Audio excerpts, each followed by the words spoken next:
Everyone, welcome to Z chem chemistry classes. भाई आज के इस प्यारे से छोटे से लेक्चर में करने वाले हैं crystal field splitting in square planar complexes. भाई स्क्वायर प्लेनर कॉम्प्लेक्स के अंदर डी ऑर्बिटल्स की स्प्लिटिंग कैसे होती है ये जानने वाले हैं। सर इससे पहले हम टेट्राहेड्रल में जाना था, ऑक्टाहेड्रल में स्प्लिटिंग को जाना था, आज हम स्क्वायर प्लेनर में जानने वाले हैं। भाई इसकी जो स्प्लिटिंग होती है ना डी ऑर्बिटल्स की, वो ऑक्टाहेड्रल और टेट्राहेड्रल दोनों से बिल्कुल अलग होती है, क्योंकि भाई इनकी ज्योमेट्री भी अलग होती है, इसी वजह से इनकी स्प्लिटिंग अलग होती है। भाई आपको बता दें ये हमारा लेक्चर नंबर 9 है कोऑर्डिनेशन थ्योरीज का। जो हम कोऑर्डिनेशन केमिस्ट्री की थ्योरीज पढ़ रहे हैं उसका ये हमारा लेक्चर नंबर कौन सा है सर? 9 है। मतलब इससे पहले 8 लेक्चर्स हो चुके हैं, बिल्कुल हो चुके हैं। भाई उसमें हमने क्या क्या पढ़ा है सर? उसमें हमने बहुत सारी चीजें पढ़ रखी है। अगर आपको पता है तो बहुत अच्छी बात है, नहीं पता है तो एक बार पता कर लेते हैं, उसके बाद हम आगे कंटिन्यू करेंगे, ताकि अगर आपने नहीं देखा है तो जाकर देख लीजिए। वीबीटी मतलब बैलेंस बॉन्ड थ्योरी सर पढ़ लिया हमने, हाइब्रिडाइजेशन पढ़ लिया, ज्योमेट्री क्या क्या होती है वो भी पढ़ लिया, मैग्नेटिक बिहेवियर क्या होता है ये भी पढ़ लिया है सर। सीएफटी को हम स्टार्ट कर चुके थे। क्रिस्टल फील्ड थ्योरी सर हमने कवर कर लिया है। Crystal field splitting in octahedral हमने कर लिया, टेट्राहेड्रल हमने कर लिया। आज हम करने वाले हैं स्क्वायर प्लेनर में क्रिस्टल फील्ड स्प्लिटिंग कैसे होने वाली है। सर हमने सीएफएससी को जान लिया क्या होता है, इसके फैक्टर्स जानने वाले हैं जो हम अगले लेक्चर में जानेंगे। फिलहाल हम जान लेते हैं क्या क्रिस्टल फील्ड स्प्लिटिंग इन किसमें भाई स्क्वायर प्लेनर कॉम्प्लेक्सेस में। सीएफएससी को जाना था क्या होती है, लेकिन फिर भी हमारे पास एक कमेंट मिला था कि किसी को सीएफएससी क्लियर नहीं हो पाई कि सीएफएससी एक्चुअल में क्या होता है। चलिए कोई बात नहीं, हम बता देते हैं। वैसे तो हमने डेफिनेशन यहां पर लिखी थी, क्या लिखा था भाई? Crystal field stabilisation energy. इसके खुद के नाम से पता चल रहा भाई यहां पर क्या होता है जब हमारा क्रिस्टल्स बनता है। भाई सीएफटी के अनुसार क्या था, सीएफटी में हमने ये जाना था कि सर हमारे पास जो मेटल है ना उस पर पॉजिटिव चार्ज होना चाहिए, ठीक है सर। लिगेंड पे हमारे पास नेगेटिव चार्ज होने चाहिए, ठीक है सर। जब पॉजिटिव और नेगेटिव के बीच जो बॉन्ड बनता है दैट इज आयनिक बॉन्ड, क्योंकि प्लस और माइनस के बीच बनने वाला बॉन्ड को हम कहते हैं आयनिक बॉन्ड। आयनिक बॉन्ड बनेगा मतलब कहीं ना कहीं क्रिस्टल्स बनेंगे, और यहीं पर जो क्रिस्टल फील्ड में स्टेबलाइजेशन की एनर्जी, कहने का मतलब है भाई मेरे पास मेटल आया, ठीक है सर, मेरे पास लिगेंड आए, ठीक है सर, इन्होंने बना लिया कोई भी कॉम्प्लेक्स कंपाउंड, क्या सर ये स्टेबल होगा, अनस्टेबल होगा, क्या होगा? मान लीजिए मैंने 4 रिएक्शन अलग अलग कराई, 4 कंपाउंड मेरे अलग अलग बन गए, क्या चारों की स्टेबिलिटी सेम होगी? हम नहीं कह सकते सर चारों की स्टेबिलिटी सेम होगी, अलग अलग भी हो सकता है, कोई ज्यादा स्टेबल होगा, कोई कम स्टेबल होगा। सर ये हम कैसे पता करेंगे भाई? इसी चीज को तो बताती है सीएफएससी। सीएफएससी यही बताती है कि आपके पास अगर एक से ज्यादा कंपाउंड्स हैं तो उनमें से कौन ज्यादा स्टेबल होगा और कौन कम स्टेबल होगा। कहने का मतलब है क्रिस्टल फील्ड स्टेबलाइजेशन एनर्जी का मतलब है जब मेटल लिगेंड से जुड़ रहा होता है, कॉम्प्लेक्स बना रहा होता है, तो वहां से एक एनर्जी रिलीज होती है, उसको बोलते हैं सीएफएससी। क्या बोलेंगे हम? CFS, crystal field stabilisation energy. मतलब उस कॉम्प्लेक्स को स्टेबल करने के लिए जो एनर्जी वहां से निकलेगी उसको हम बोलते हैं क्रिस्टल फील्ड स्टेबलाइजेशन एनर्जी। कहने का मतलब ये सीएफएससी सिर्फ और सिर्फ हमें क्या बताती है? हमें बताती है सर किसी भी कॉम्प्लेक्स की स्टेबिलिटी के बारे में। बस इतना सा टॉपिक था और कुछ था ही नहीं। चलिए फिर ये तो हमने कर ही लिया था। अभी फिलहाल हम करने वाले हैं क्या, हम अपने टॉपिक पर वापस से आ जाते हैं, और टॉपिक हमारा ये है crystal field splitting in square planar complexes. फिर भी आपको एक चीज बता दें भाई, एक चीज बता दें, और वो आपको बहुत जानना बहुत जरूरी भी है। और वो क्या जानना जरूरी है भाई? हमने क्रिस्टल फील्ड स्प्लिटिंग पढ़ा था, किसमें पढ़ा था? पहले हमने ऑक्टाहेड्रल। सर ऑक्टाहेड्रल की कहानी क्या थी? हमारे पास एक मेटल एटम था, 1 2 3 4 5 6 लिगेंड लगे थे। तीनों जो 6 लिगेंड थे वो हमारे तीनों एक्सिस पर थे, एक्स वाई जेड हर जगह थे। मतलब हमने यहां लिखा था सारे के सारे लिगेंड एक्सिस पर होते हैं। तो जो ऑर्बिटल्स हमारे एक्सिस पर होती हैं उनमें रिपल्सन ज्यादा होने की वजह से उनकी एनर्जी हो गई थी हाई, और जो एक्सिस के बीच में होती है उनकी एनर्जी कम। सर एक्सिस पर कौन कौन होती है? D X square minus Y square और डी जेड स्क्वायर होती है। एक्सिस के बीच में कौन कौन से होती है? D X Y, D Y Z, D Z X. Sir ये हमारी एक्सिस के बीच में होती है, इसलिए इनकी एनर्जी कम हो जाती है। ये हमने कहां पढ़ा था सर? ऑक्टाहेड्रल में। याद रखना भाई, काहे को?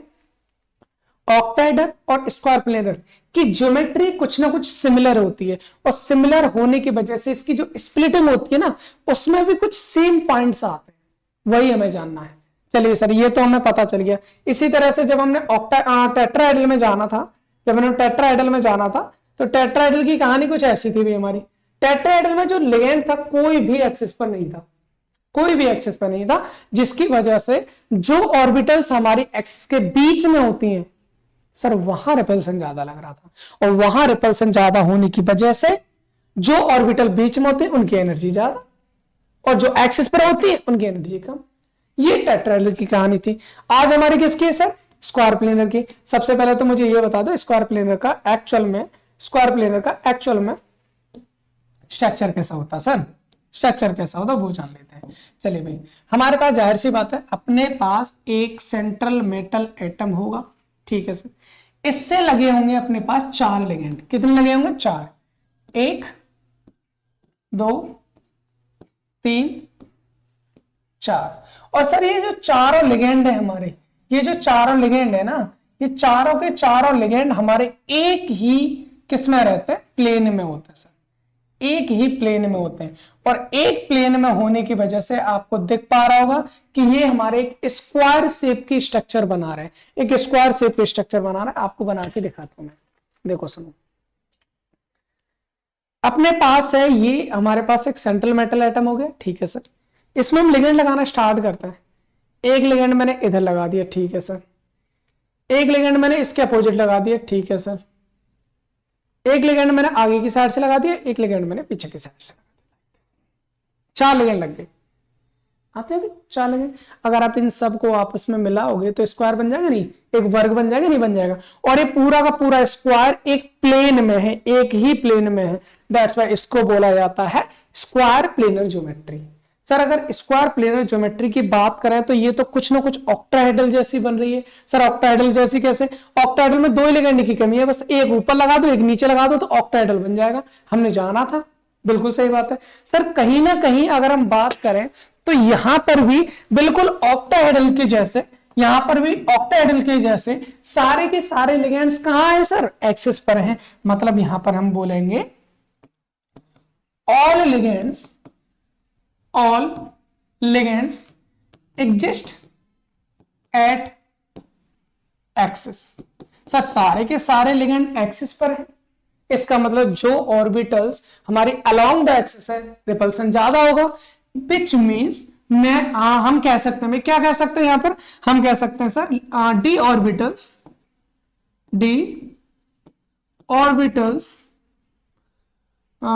कौन सी वाली? along the axis वाली जो d ऑर्बिटल्स हैं feels more repulsion, जिसकी वजह से जो हमारी ऑर्बिटल्स along the axis हैं वो हमारी ज्यादा रिपल्सन फील करेंगी। ठीक है सर, ये कहानी कोई प्रॉब्लम नहीं है, ये आसान सी कहानी थी हमारी। अब हम अपनी अगली कहानी को बात कर लेते हैं एक्चुअल में क्या होने वाला है। चलिए सर यहां बात करते हैं, ये हमने जान लिया क्या क्या होता है, ठीक। अब स्प्लिटिंग की बात करते हैं। सर हमारे पास में पहले मैंने क्या बताया था, हमारे पास मेटल की फ्री ऑर्बिटल्स होती है, ठीक है। जैसे जैसे लिगेंड आपस में अप्रोच करते हैं उनकी सबकी एनर्जी बढ़ जाती है। मान लीजिए उनकी एनर्जी बढ़कर हो गई कुछ इस तरह से 1 2 3 4 एंड 5 डी ऑर्बिटल्स है व्हेन लिगेंड्स अप्रोच। और जब लिगेंड पास में आएंगे तो पास में आने से सर क्या जाना था, अब ये भी देखो भाई, अगर हमारे लिगेंड्स एक्सिस पर है तो अलोंग द एक्सिस वालों की एनर्जी ज्यादा हो जाएगी, और अगर एक्सिस पर नहीं है तो बिटवीन द एक्सिस वालों की एनर्जी ज्यादा हो जाएगी। हमने देखा सर सारे के सारे लिगेंड कहां है, एक्सिस पर हैं, और अगर एक्सिस पर है तो ये 2 सेट में टूट जाएगा, ये 2 सेट में टूट जाएगा। एक सेट वो जिनमें से एनर्जी ज्यादा होगी, एक सेट वो जिनकी एनर्जी हमारी कम होगी। आई होप इतनी बात आपको समझ में आ रही होगी, इसमें कोई भी प्रॉब्लम आपको नहीं होनी चाहिए।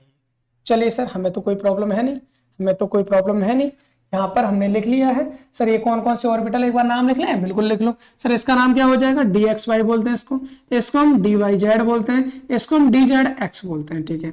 सर यहाँ पर हमारी एक हो जाएगी dx square minus Y square, ठीक है। इसको क्या बोलेंगे, dz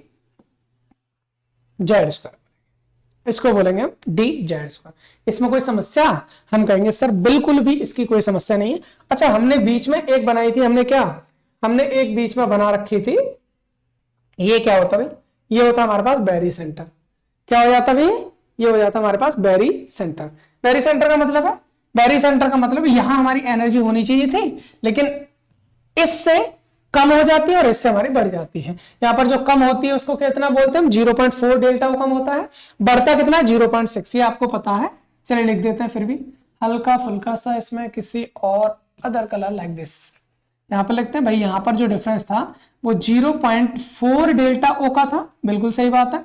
यहां का जो डिफरेंस था वो हमारा 0.6 डेल्टा ओ का था, और यहां से यहां तक का जो डिफरेंस था वो हमारा डेल्टा ओ का था। यही तो था। ये हमने किस में पढ़ा था सर? ये तो ऑक्टाहेड्रल जैसी होगी सर, बिल्कुल ऑक्टाहेड्रल जैसी होगी। अभी तक ऑक्टाहेड्रल की है, लेकिन अभी हम स्क्वायर प्लेन पर जैसे ही लिगेंड और पास पहुंचते हैं उनको पता चलता है सर इसके पास तो एक एक्सिस है ही नहीं। इसके पास अगर यहां पर भी लिगेंड होता, यहां भी लिगेंड होता, ऑक्टाहेड्रल में कुछ इस तरह से आ जाता है, लेकिन यहां से एक एक्सिस गायब है। और वो कौन सी एक्सिस गायब है? जेड एक्सिस बोलते हैं सर उसको। क्या बोला जाता है? Z axis. मतलब सर इसमें एक्स एक्सिस प्रेजेंट है, बिल्कुल है। वाई एक्सिस प्रेजेंट है, बिल्कुल है। सर जेड एक्सिस नहीं है, और जेड एक्सिस पर नहीं है तो जहां जहां जिन जिन ऑर्बिटल्स में जेड आता है सर उनकी एनर्जी हो जाती है कम, उनकी एनर्जी हो जाती है कम। सर एनर्जी कम हो जाएगी मतलब कितनी कम हो जाएगी, जरा ये बता दीजिए। चलिए बात करते हैं, देखते हैं यहां पर। सर यहां पर D Y Z, D Z X. Sir इन दोनों में जेड आ रहा है, इसमें तो एक्स वाई आ रहा है। एक्स वाई है तो वहां पर रिपल्सन ज्यादा होगा सर, क्योंकि एक्स और वाई प्लेन में हमारे लिगेंड्स हैं ऑलरेडी। यहां पर जेड है सर, इसकी भी कम हो जाएगी।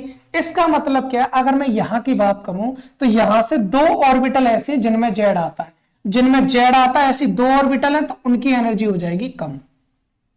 उनकी एनर्जी क्या हो जाएगी? हमारी कम हो जाएगी। दो ऑर्बिटल की एनर्जी कम हो गई, ठीक है सर।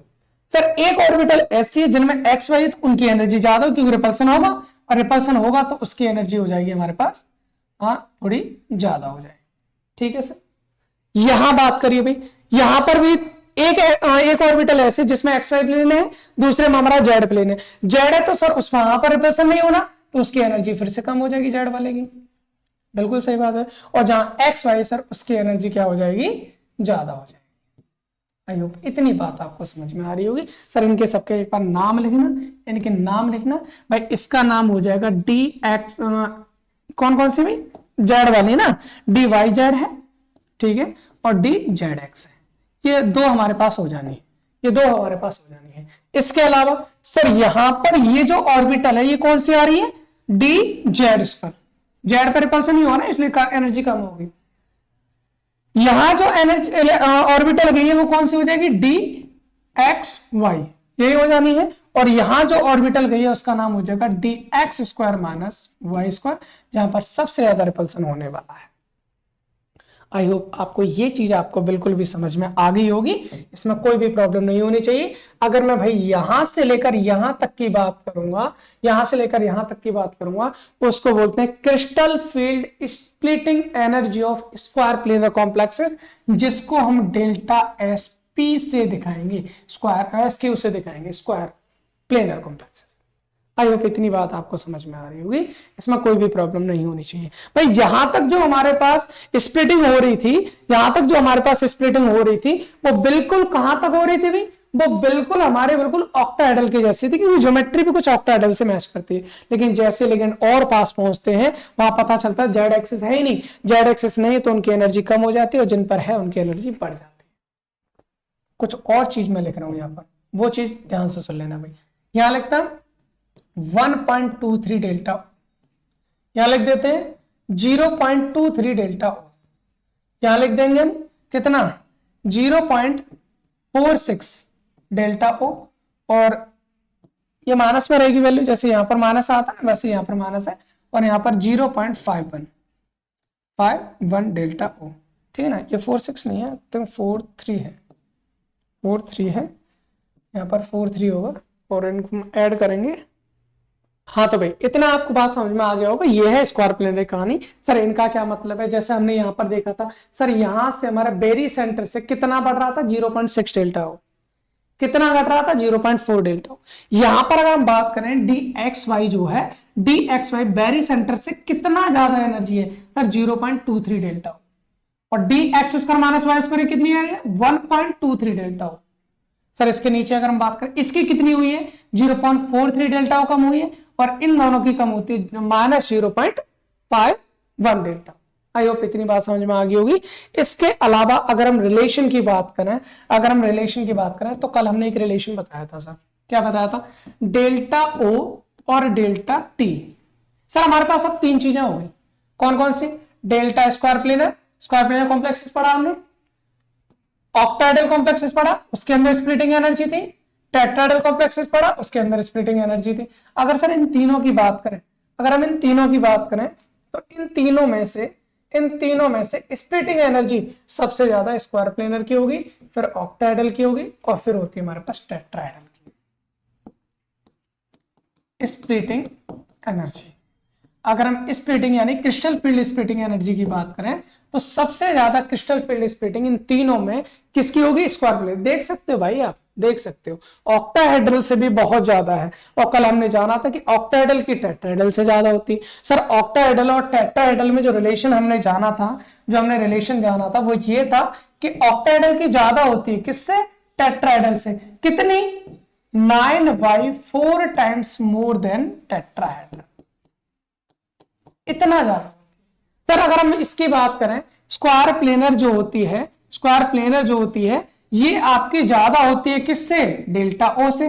सर ये कितना ज्यादा होती है, इसके लिए तो आप बहुत इजीली पता कर सकते हो, अगर आप यहां से कैलकुलेट करोगे, जैसे डेल्टा ओ कितना 1 डेल्टा होगा ना यहां से यहां तक का, तो ये डेल्टा अगर इन सबको ऐड करोगे 2.4 आ जाना है, मतलब यहां से हम बोल देंगे delta S P more than 2.4 times of delta.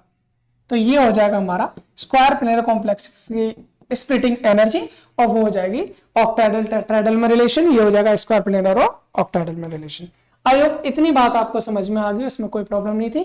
तो हमने स्प्लिटिंग पढ़ लिया था, कल के लेक्चर्स में हम जानने वाले हैं जो CFSE होता है, क्रिस्टल फील्ड स्टेबलाइजेशन एनर्जी को अफेक्ट करने वाले फैक्टर्स, बहुत इंपॉर्टेंट है, करते हैं उसको कवर। चलिए फिर मिलते हैं अगले लेक्चर में एक नई एनर्जी के साथ। बस आपको एक काम करना है, वो काम आपको पता है, कोई कंफ्यूजन है पूछो भाई, नहीं शेयर करो, जितना हो सकता है उतना शेयर करो, चाहे तुम्हारे क्लासमेट हो, बैचमेट हो, ट्यूशन मेट हो, कॉलेज मेट हो, जो जिसको भी जरूरत है इन चीजों की उनको भेजिए। चाहे भाई वो आपका नेट के लिए प्रिपेयर कर रहा है, गेट के लिए प्रिपेयर कर रहा है, डिजाइन के लिए प्रिपेयर कर रहा है, BSc के लिए प्रिपेयर कर रहा है, MSc के लिए प्रिपेयर कर रहा है, और आई थिंक 12th में तो है नहीं, ये 12th से ऊपर ही है। चलिए फिर मिलते हैं अगले लेक्चर में। Thanks for watching.